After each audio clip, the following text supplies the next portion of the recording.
क्या आपने कभी सोचा कि सच्चा प्रेम, नम्रता और क्षमा का असली चेहरा कैसा होता है? एक ऐसा जीवन जो न दिखावे के लिए जिया गया, न नाम के लिए, सिर्फ और सिर्फ दूसरों के लिए। यही था हमारे प्रभु यीशु मसीह का जीवन, और यही बुलाहट है आपके और मेरे लिए। जैसे यीशु झुका, वैसे तुम भी नम्र बनो। जो परमेश्वर के स्वरूप में था, उसने परमेश्वर के बराबर होने को अपने लिए कोई लूट नहीं समझा, वरन अपने आप को ऐसा शून्य कर दिया कि दास का स्वरूप धारण किया। फिलिप्पियों 2:6-7 में लिखा है, यीशु मसीह जो स्वर्ग का राजा है, जिसके सामने सारी सृष्टि नतमस्तक है, उसने अपने शिष्यों के सामने घुटने टेके और उनके धूल भरे थके हुए पैरों को अपने पवित्र हाथों से धोया। यह दृश्य सोचिए, स्वर्ग का राजा एक साधारण तौलिए से अपने शिष्यों की सेवा कर रहा है, उनके पैरों को पोंछ रहा है। यह नम्रता थी, वह नम्रता जो दुनिया की नजरों में कमजोरी लग सकती है, पर परमेश्वर की नजरों में अनमोल है।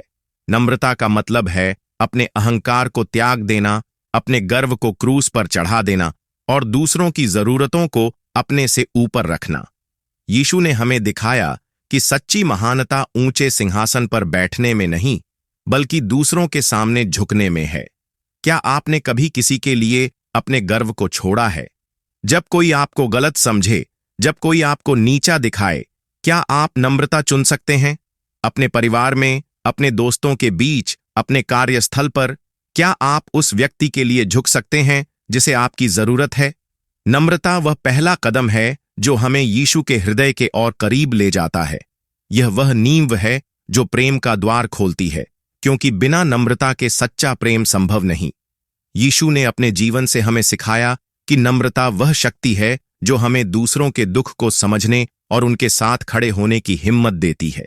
यह वह गुण है जो हमें अपने अंदर की स्वार्थी इच्छाओं से मुक्त करता है और हमें परमेश्वर की इच्छा के साथ जोड़ता है। आमीन। जैसे उसने सबको प्यार किया, वैसे बिना शर्त प्रेम करो। मैं तुम्हें एक नई आज्ञा देता हूं कि तुम एक दूसरे से प्रेम रखो। जैसे मैंने तुमसे प्रेम किया, वैसे ही तुम भी एक दूसरे से प्रेम रखो। यूहन्ना 13:34। यीशु का प्रेम वह आग है जो हर हृदय को गर्म कर देती है। उसने उन लोगों को गले लगाया जिन्हें समाज ने ठुकरा दिया था। जक्कई, एक कर वसूलने वाला जिसे लोग धोखेबाज कहते थे, उसे यीशु ने न सिर्फ देखा बल्कि उसके घर जाकर उसका मेहमान बना। सामरी स्त्री, जिसे लोग तुच्छ समझते थे, उसके साथ यीशु ने समय बिताया, उसे सम्मान दिया और उसके हृदय को जीवित जल से भर दिया। और पतरस, जिसने यीशु को 3 बार इनकार किया, उसे भी यीशु ने फिर से अपनाया, उसे आत्माओं का मछुआ बनाया। यीशु का प्रेम बिना शर्त है, न जाति देखता है, न पाप, न गलतियां। यह प्रेम वह है जो लोगों को उनकी कमियों के बावजूद अपनाता है। क्या हम ऐसा प्रेम कर सकते हैं? उस पड़ोसी के लिए जो हमें परेशान करता है, उस रिश्तेदार के लिए जो हमें चोट पहुंचाता है, उस अनजान व्यक्ति के लिए जो सड़क पर हमसे मदद मांगता है। यीशु का प्रेम हमें सिखाता है कि प्रेम कोई सौदा नहीं, यह बलिदान है। यह वह पुल है जो टूटे रिश्तों को जोड़ता है। यह वह शक्ति है जो हमें दूसरों की गलतियों को अनदेखा करने और उनके दर्द को अपनाने की हिम्मत देती है। प्रेम वह बीज है जो क्षमा का फल लाता है, क्योंकि बिना प्रेम के सच्ची क्षमा संभव नहीं। यीशु ने अपने प्रेम से हमें दिखाया कि हर व्यक्ति, चाहे वह कितना भी टूटा हो, परमेश्वर की नजरों में अनमोल है। आमीन। जैसे उसने माफ किया, वैसे दिल से क्षमा करो। तब यीशु ने कहा, हे पिता, इन्हें क्षमा कर, क्योंकि ये नहीं जानते कि क्या कर रहे हैं। लूका 23:34 में लिखा है। सोचिए उस पल को जब यीशु क्रूस पर लटके थे। उनके हाथ पैरों में कीलें ठोकी गई थीं, उनका खून बह रहा था, लोग उनका मजाक उड़ा रहे थे, और फिर भी उनके होठों से निकला, पिता, इन्हें क्षमा कर। यह क्षमा कोई सतही शब्द नहीं था, यह उनके हृदय की गहराई से निकला था। उन्होंने अपने सताने वालों को, अपने दुश्मनों को और हमें अपने पापों के लिए क्षमा किया। यह क्षमा वह थी जो सारी मानव जाति के लिए परमेश्वर के प्रेम को प्रकट करती थी। हम कितनी बार छोटी छोटी बातों को पकड़ कर रखते हैं। एक गलत शब्द, एक छोटा अपमान, और हमारा गुस्सा हमें जकड़ लेता है। हम नाराजगी को अपने हृदय में जगह देते हैं, बदले की भावना को पालते हैं। लेकिन यीशु की क्षमा हमें सिखाती है कि क्षमा करना कमजोरी नहीं, यह आजादी है। जब हम क्षमा करते हैं हम अपने हृदय से उन जंजीरों को तोड़ते हैं जो हमें बांधे रखती हैं। क्या आप आज किसी को क्षमा कर सकते हैं? अपने भाई को, अपने दोस्त को, या शायद खुद को? क्षमा वह बीज है जो टूटे रिश्तों को फिर से हरा भरा करता है। यह वह शक्ति है जो हमें दूसरों के दर्द को समझने और उनकी कमियों को अपनाने की हिम्मत देती है। और यह क्षमा हमें सिखाती है कि सच्ची सेवा क्या होती है, क्योंकि बिना क्षमा के सेवा अधूरी रहती है। आमीन। जैसे उसने सेवा की, वैसे बिना दिखावे के सेवा करो, क्योंकि मनुष्य का पुत्र सेवा लेने के लिए नहीं, पर सेवा करने और बहुतों के छुटकारे के लिए अपनी जान देने आया। मत्ती 20:28 में लिखा है। यीशु ने कभी अपनी सेवा को ढोल पीट कर नहीं किया। वह चुपके से भूखों को रोटी बांटता था, बीमारों को चंगा करता था और टूटे हृदय वालों को सांत्वना देता था। 5 रोटियों और 2 मछलियों से उसने हजारों को खिलाया, पर कभी नहीं कहा, देखो मैंने यह किया। उसकी सेवा का मकसद सिर्फ और सिर्फ दूसरों का भला था। क्रूस पर उसने अपनी जान दी। यह सेवा का चरम था, जहां उसने सारी मानवजाति के लिए खुद को बलिदान कर दिया। हमारी सेवा कैसी है? क्या हम सिर्फ तारीफ के लिए या दुनिया को दिखाने के लिए कुछ करते हैं? सच्ची सेवा वह है जो चुपके से की जाए, जब कोई न देख रहा हो, जब कोई तारीफ न कर रहा हो। यह वह सेवा है जो किसी के चेहरे पर मुस्कान लाती है, किसी के बोझ को हल्का करती है, किसी के जीवन को बदल देती है। यीशु की सेवा हमें सिखाती है कि सेवा कोई मंच नहीं, यह हृदय की भक्ति है। यह वह प्रेम है जो दूसरों के लिए कुछ करने की इच्छा से जन्म लेता है। और यह सेवा हमें ले जाती है पवित्रता की ओर, क्योंकि सच्ची सेवा वही कर सकता है जिसका हृदय शुद्ध हो। आमीन।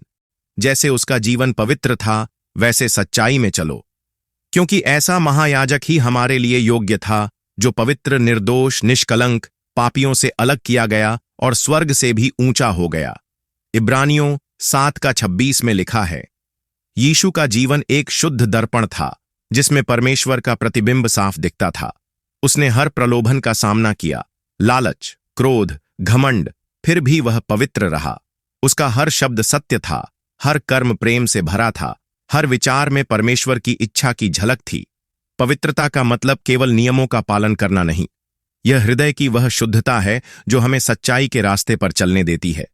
सोचिए, जब हम अपने विचारों को शुद्ध करते हैं, जब हम अपने शब्दों को प्रेम से भरते हैं, जब हम अपने कर्मों को परमेश्वर की महिमा के लिए करते हैं, तब हमारा जीवन कितना सुंदर हो सकता है। क्या हम अपने रोजमर्रा के जीवन में सच्चाई को चुन सकते हैं? जब दुनिया हमें झूठ बोलने को कहे, जब कोई हमें गलत रास्ते पर ले जाए, तब क्या हम यीशु की तरह पवित्रता को गले लगा सकते हैं? यह पवित्रता ही वह चरम है जो नम्रता, प्रेम, क्षमा और सेवा को एक साथ बांधती है। यह वह यात्रा है जो हमें यीशु के जैसा बनाती है, एक ऐसा जीवन जो परमेश्वर की महिमा को प्रतिबिंबित करता है। आमीन। यीशु जैसा बनना सिर्फ एक सोच नहीं, एक बदलाव है। अब जानिए वो 10 बातें जो इस बदलाव की चाबी हैं। 1. यीशु के जैसा बनना धर्म का बंधन नहीं, आत्मा की आजादी है। 2. यह दिखावे की चादर उतारकर सच्चाई की पोशाक पहनने का न्योता है। 3.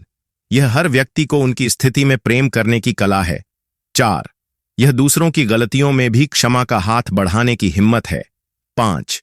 यह बिना नाम, बिना तारीफ के सेवा करने का बलिदान है। 6. यह अपने घावों को प्रेम और करुणा का स्रोत बनाने की प्रेरणा है। 7. यह नम्रता के साथ झुककर दूसरों को ऊपर उठाने का मार्ग है। 8. यह सच्चाई के रास्ते पर चलकर परमेश्वर के करीब जाने की यात्रा है। 9. यह अपने हृदय को शुद्ध रखकर परमेश्वर की महिमा को चमकाने का संकल्प है। 10. यह यीशु के जीवन को अपने जीवन का दर्पण बनाने की बुलाहट है। अगर आपके मन में भी अब यही तड़प है, प्रभु मैं तुझ जैसा बनना चाहता हूं, तो आइए उसी तड़प में हम मिलकर प्रार्थना करें। हे प्रभु यीशु मसीह, आपका पवित्र और अनमोल जीवन हमारे लिए एक जीवंत प्रेरणा है। आपकी नम्रता, आपका प्रेम, आपकी क्षमा, आपकी सेवा और आपकी पवित्रता, हर कदम में हम आपकी अनंत करुणा और बलिदान को देखते हैं। हे प्रभु, कृपया हमें आपके जैसा बनने की शक्ति प्रदान करें। जहां हमारे हृदय कठोर हो गए हैं, वहां कृपया अपनी कोमलता से हमें स्पर्श करें। जहां हम घमंड और स्वार्थ में उलझ गए हैं, वहां कृपया हमें झुकना और दूसरों के दुख में सहभागी होना सिखाएं। जहां हम थक चुके हैं, हिम्मत हार चुके हैं, वहां कृपया अपनी असीम शक्ति और आशा की ज्योति जलाए। जहां हमारे कदम डगमगाते हैं, वहां कृपया हमें अपने सत्य और प्रेम के मार्ग पर दृढ़ता से चलने की हिम्मत दें। हे प्रभु, आपके स्वरूप में ढलने की यह यात्रा कठिन अवश्य है, पर हम जानते हैं आप ही हमारी शक्ति हैं, आप ही हमारे मार्गदर्शक हैं। हमारी हर सांस, हर विचार, हर कार्य आप में समर्पित हो जाए, ताकि हमारा जीवन आपकी महिमा का प्रतिबिंब बन सके। हे प्रभु यीशु, कृपया हमें अपने प्रेम में थाम लें, अपने प्रकाश से हमारे पथ को आलोकित करें और हमें अपने पवित्र हृदय के और भी समीप ले आए। आपके पवित्र, महान और अद्वितीय नाम में हम यह प्रार्थना रखते हैं, आमीन। अगर इन शब्दों ने आपके टूटे मन में यीशु जैसा बनने की तड़प जगा दी है, तो कमेंट में विश्वास से लिखें, मैं यीशु जैसा बनना चाहता हूं। लाइक और शेयर करें ताकि यह दिव्य प्रेम और सच्चाई औरों तक भी पहुंचे। चैनल को सब्सक्राइब करें और अगली वीडियो में आप किस विषय पर प्रभु की आवाज सुनना चाहेंगे, यह भी कमेंट में जरूर बताएं।